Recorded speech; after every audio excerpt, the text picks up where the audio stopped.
5ই August July অভ্যুত্থানের মধ্য দিয়ে ছাত্র জনতার যে বিপ্লব অনুষ্ঠিত হয়েছে, গণঅভ্যুত্থান সংগঠিত হয়েছে, সেই বিপ্লবোত্তর পরিস্থিতিতে বাংলাদেশের ছাত্র জনতা আমরা দেখতে পাচ্ছি যে ইউনূস সরকার এখনো আওয়ামী লীগকে নিষিদ্ধ করে নাই।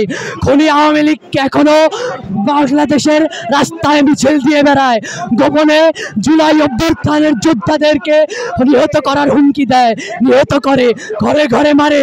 আমরা দেখতে পাই জুলাই অভ্যুত্থানের মেয়েরা, আমাদের শহীদ কন্যারা ধর্ষণের শিকার হয় তার শহীদ বাবার কবর জিয়ারত করতে গিয়ে। আমরা দেখতে পাই আসিফ নজরুল এখনো কোনো বিচার ব্যবস্থা নিতেছে না আওয়ামী লীগের বিরুদ্ধে। আমরা দেখতে পাই রাষ্ট্রপতি, বিগত স্বৈরাচার ফ্যাসিস্ট আমলের রাষ্ট্রপতি আব্দুল হামিদ আসিফ নজরুল ইউনূস সরকারের সহযোগিতায় বাংলাদেশ ত্যাগ করে পালিয়ে যায়। আমরা এসব মানতে চাই না।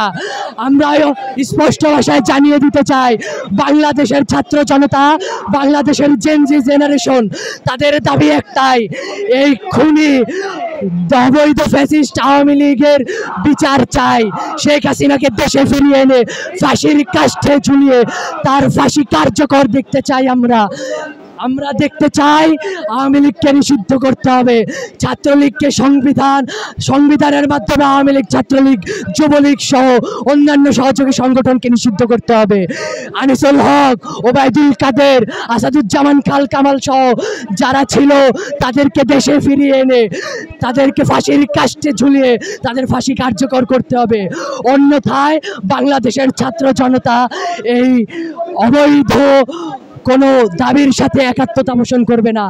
আমরা এই সমাবেশ থেকে স্পষ্টভাবে জানিয়ে দিতে চাই, আমরা এখান থেকে সরে যাব না যতক্ষণ পর্যন্ত আওয়ামী লীগ নিষিদ্ধ হবে। আমরা এখান থেকে সরে যাব না যতক্ষণ না পর্যন্ত আওয়ামী লীগের দৃশ্যমান বিচার করা হবে। এখানে আমাদের দাবি একটাই, আওয়ামী লীগকে নিষিদ্ধ করতে হবে, খুনি আওয়ামী ফ্যাসিস্টদের বিচার নিশ্চিত করতে হবে। এছাড়া আমরা কোনো দাবি, কোনো মতামতের সাথে আমরা পরামর্শ করতে চাই না। আমরা শুধু আওয়ামী লীগের বিচার দেখতে চাই, আমরা শুধু খুনি হাসিনার ফাঁসি দেখতে চাই। এছাড়া আমরা আর কোনো দাবি মানতে চাই না। আমরা ভারতীয় আধিপত্যবাদের বিরুদ্ধে যে বিপ্লব সংগঠিত করেছি, সেই বিপ্লব আমাদের একটি রক্তকণা আমাদের শরীরে থাকা পর্যন্ত আমরা সেই বিপ্লবকে ধারণ করে যাব, আমরা সেই বিপ্লবকে রক্ষা করে যাব।